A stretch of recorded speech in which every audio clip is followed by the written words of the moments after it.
یحسبن الذین کفروا سبقوا، اور نہ سمجھے وہ لوگ جنہوں نے کفر کیا ہے کہ وہ بچ نکلے ہیں، یعنی یہ کہ اب اگر کچھ لوگ بچ کے بھی تو چلے گئے نا، آخر 1000 کی نفری آئی تھی، انہم لا یعجزون، یہ جو بچ کر چلے گئے وہ یہ نہ سمجھے کہ وہ اللہ کو عاجز کر دیں گے، وہ عاجز نہیں کر سکیں گے۔ وَأَعِدُّوا لَهُم مَّا اسْتَطَعْتُمْ، اور اے مسلمانوں اب جب یہ نیا دور شروع ہو ہی گیا ہے تمہاری اس دعوت و تحریک کا، تو اب پوری طریقے سے اپنے امکان بھر سامان حرب تیار کرو۔ اعدوا لہم، اعداد تیاری کرنا، اسلحہ تیار کرو، سامان جنگ تیار کرو، گھوڑے تیار رکھو، رسالہ تمہارا ہونا چاہیے، جو بھی تمہارے لیے ممکن ہے۔ یہ توکل کا مطلب یہ نہیں ہے کہ تم ہاتھ پر ہاتھ دھر کر بیٹھ رہو اللہ تمہاری مدد کرے گا۔ اعدوا لہم ما استطعتم، اپنی استطاعت جو ہے اس کی حد تک تو پوری تیاری کرو، من قوت،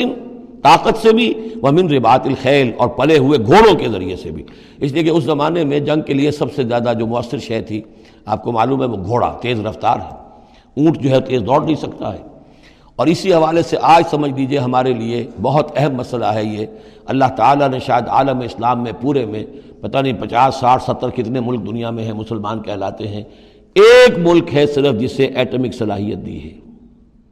اور یہ امانت پوری امت مسلمہ کی ہے، مسلمانان پاکستان کے پاس۔ اور اس کے بارے میں اگر امریکہ کا دباؤ قبول کر لیا گیا تو یہ سب سے بڑی خیانت ہوگی اللہ کے ساتھ، امت مسلمہ کے ساتھ، اللہ کے دین کے ساتھ۔ وہ اسرائیل لے کر بیٹھا ہوا ہے ایٹم بم کے، اس کے پاس انبار لگے ہوئے، لیکن یہ ہے کہ ساری پالیسی جو چل رہی ہے وہ یہ کسی طریقے سے پاکستان کا، ایک عراق کے بارے میں اندیشہ ہوا تھا کہ اسے ایٹمی دانت نکل سکتے ہیں، اس ایک مرتبہ اس کا وہ ایٹمک پلانٹ جو ہے اس کا بھرکس نکال دیا تھا، دوسری مرتبہ یہ کہ اس کا پورا بھرکس ہی نکل گیا، اگلا پچھلا کھایا پیا سب اگلوا دیا۔ اب پاکستان پر سارا دباؤ، ساری ڈپلومیسی جو بھی چل رہی ہے اس وقت، کان کھولنے کی اور آنکھیں کھول کر دن گزارنے کی ضرورت ہے۔ ہمیں حکم یہ ہے کہ جو بھی اللہ نے تمہیں دیا ہے، تمہارا امکان، جو بھی تمہارے پاس امکانی طاقت ہے اسے سنبھال کر رکھو، ڈیٹرنٹ۔ اعدوا لہم ما استطعتم من قوۃ ومن رباط الخیل ترہبون بہ عدو اللہ، تاکہ تم اللہ کے دشمنوں کو اس سے ڈرا سکو، یہی ہے ڈیٹرنٹ، معلوم ہو کہ ان کے پاس وہ طاقت ہے۔ وعدوکم، اور اپنے دشمنوں کو بھی ڈرا سکو، وآخرین من دونہم، ایک تو ہے اللہ کے دشمن اور تمہارے دشمن ایک اور بھی ہیں جو ان کے سوا ہیں، ان کے پرے ہیں، انہیں تم نہیں جانتے، لا تعلمونہم اللہ یعلمہم، اللہ انہیں جانتا ہے، یعنی وہ مارے آستین منافقین ہیں، یہ تمہاری اپنی آستینوں کے اندر بیٹھے ہوئے ہیں، تمہیں پتہ بھی نہیں ہے کہ وہ لوگ بھی در حقیقت ففتھ کالمسٹ عنصر ہے کہ جو در حقیقت تمہاری تباہی چاہتا ہے، بربادی چاہتا ہے۔ وما تنفقوا من شیء، اب ظاہر بات ہے کہ اگر ساز و سامان فراہم کرنا ہے، اسلحہ فراہم کرنا ہے، اور ساز و سامان کے لیے جو ہے گھوڑے تیار کرنے ہیں تو انفاق کرنا پڑے گا۔ انفقوا مما رزقناکم وما تنفقوا من شیء فی سبیل اللہ یوفی الیکم، اور دیکھو جو کچھ بھی تم خرچ کرو گے اللہ کی راہ میں وہ پورا پورا تمہیں مل جائے گا، پورا پورا دیا جائے گا۔ وانتم لا تظلمون، اور تم پر کوئی زیادتی نہیں ہوگی، تمہاری کوئی حق تلفی نہیں ہوگی۔ تم دو تو صحیح، اب وہ پورے 2 رکوع ذہن میں لے آئیے جو سورہ بقرہ میں ہم نے پڑھے تھے کہ اگر کوئی شخص اللہ کی راہ میں مال خرچ کرتا ہے، فی سبیل اللہ خرچ کرتا ہے، تو جیسے ایک دانہ جو ہے وہ زمین کے اندر ڈال دیتے ہو، اس سے جو ایک پودا نکلتا ہے اس میں سٹے ہوتے ہیں، 7 سٹے ہیں، اور ہر سٹے کے اندر 100 دانے ہیں، تو وہ ایک دانہ 700 دانے پیدا کر رہا ہے، اور اللہ تعالیٰ جس کو چاہے گا 700 گنا سے بھی زیادہ اجر و ثواب دے گا۔ کہاں سیدھ کر رکھ رہے ہو اپنے پیسے، خرچ کر دو اسے، اس لیے کہ اب اس دعوت کا اور اس تحریک کا اور محمد رسول اللہ کی جو جد و جہد ہے اس کا وہ مرحلہ آ گیا ہے کہ اب ساز و سامان اور کیل کانٹے سے لیس ہونا ضروری ہے۔ وَإِن جَنَحُوا لِلسَّلْمِ فَانْجَحْ لَهَا، اور اے نبی اگر وہ اپنے بازو اپنے کندھے نیچے گرا دے امن کے لیے، صلح کے لیے، اگر قریش آمادہ ہو جاتے ہیں تو آپ بھی جھک جائیے، کوئی بات نہیں، صلح کر لیجیے۔ وَتَوَکَّلْ عَلَى اللَّهِ، اللہ پر توکل کیجیے، یعنی یہ کہ اگر وہ صلح کرنے کے اوپر آمادہ ہے صلح کر لیجئے، اور ڈریے نہیں کہ ہو سکتا ہے وہ چال چل رہے ہوں، نہیں، صلح کا جواب صلح سے دیجئے، لیکن یہ کہ اللہ پر توکل کیجئے، وَهُوَ السَّمِيعُ العلیم، وہ سب کچھ إِنَّهُ هُوَ السَّمِيعُ العلیم، یقیناً وہ سب کچھ سننے والا اور جاننے والا ہے۔ وَإِن يُرِيدُوا أَن يَخْدَعُوكَ، اور اگر وہ چاہتے ہو کہ آپ کو دھوکہ دے دیں، فَإِنَّ حَسْبَكَ اللَّهُ، تب بھی آپ نہ گھبرائیں، آپ کے لیے اللہ کافی ہے، اللہ کی طرف سے ضمانت ہے۔ هُوَ الَّذِي أَيَّدَكَ بِنَصْرِهِ وَبِالْمُؤْمِنِينَ، وہی تو ہے اللہ جس نے اے نبی آپ کی مدد کی ہے اپنی نصرت سے اور اہل ایمان کے ذریعے۔ یہ ذرا نوٹ کیجئے،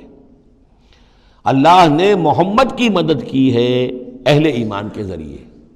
یعنی اللہ تعالیٰ کا یہ فضل ہوا محمد رسول اللہ صلی اللہ علیہ وسلم پر کہ ایسے صحابہ عطا فرمائے جو مخلص تھے، کہ جہاں آپ کا پسینہ گرا وہاں انہوں نے اپنی خون کی ندیاں بہا دی۔ حضرت موسیٰ کو ایسے ساتھی میسر نہیں آئے۔ کیا حال تھا جبکہ ان کو کہا گیا اللہ کی راہ میں جنگ کرو، اور ان کا فضل بنتا و ربک فقاتل انا ہاؤنا قاعدون، جاؤ تم جاؤ، ہم بیٹھے ہیں یہاں۔ رب انی لا املک الا نفسی واخی فافرق بیننا و بین القوم الفاسقین۔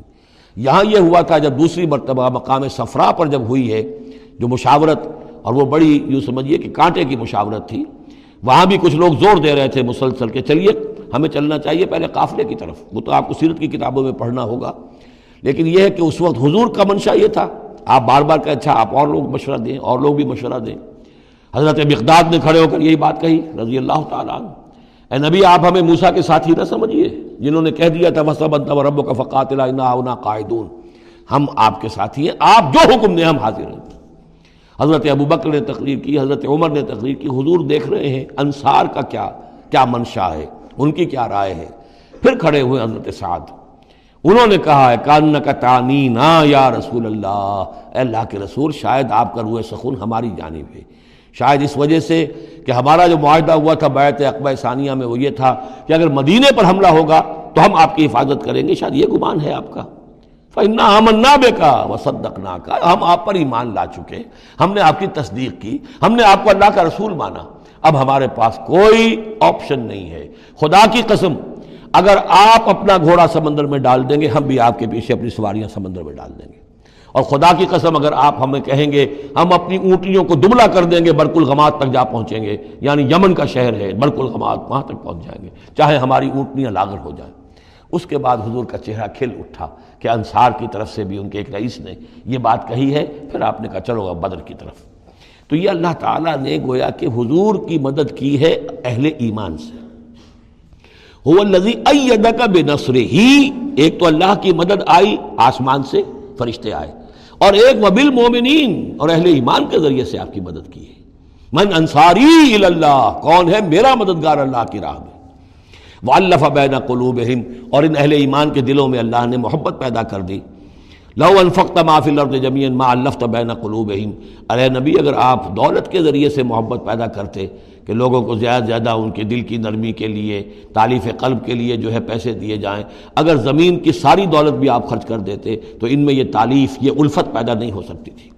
وَلَٰكِنَّ اللَّهَ أَلَّفَ بَيْنَهُمْ، یہ تو اللہ تعالیٰ ہی نے ان کے مابین یہ الفت پیدا کر دی ہے۔ یہ ہم سورہ آل عمران میں بھی پڑھ چکے ہیں کہ تمہارا معاملہ جو ہے اِذْ كُنْتُمْ أَعْدَاءً فَأَلَّفَ بَيْنَ قُلُوبِكُمْ فَأَصْبَحْتُمْ بِنِعْمَتِهِ إِخْوَانًا، آیت نمبر 103 ہے سورہ آل عمران کی۔ وَكُنْتُمْ عَلَىٰ شَفَا حُفْرَةٍ مِّنَ النَّارِ فَأَنقَذَكُم مِّنْهَا كَذَٰلِكَ يُبَيِّنُ اللَّهُ لَكُمْ آيَاتِهِ لَعَلَّكُمْ تَهْتَدُونَ، تم تو تباہی کے آگ کے گڑھے کے کنارے تک پہنچ چکے تھے۔ وَلَٰكِنَّ اللَّهَ أَلَّفَ بَيْنَهُمْ إِنَّهُ عَزِيزٌ حَكِيمٌ، یقیناً وہ زبردست ہے حکمت والا۔ یا ایھا النبی حسبک اللہ ومن اتبعک من المؤمنین، اے نبی آپ کے لیے اللہ کافی ہے اور وہ کہ جو پیروی کر رہے ہیں آپ کی اہل ایمان میں سے۔ ایک ترجمہ تو اس کا یہ ہوگا، یعنی جو اگر اوپر والی آیت کے ساتھ اس کو جوڑے، ایک یہ بھی ہو سکتا ہے اے نبی اللہ کافی ہے آپ کے لیے بھی، اور جو آپ کی پیروی کرنے والے ہیں مسلمان ان کے لیے بھی، ان کے لیے بھی اللہ کفایت کرتا ہے، ان کی مدد کے لیے، ان کو سہارا دینے کے لیے۔ تو یہ ایسی کنسٹرکشن ہے جملے کی کہ دونوں معنی لیے جا سکتے ہیں۔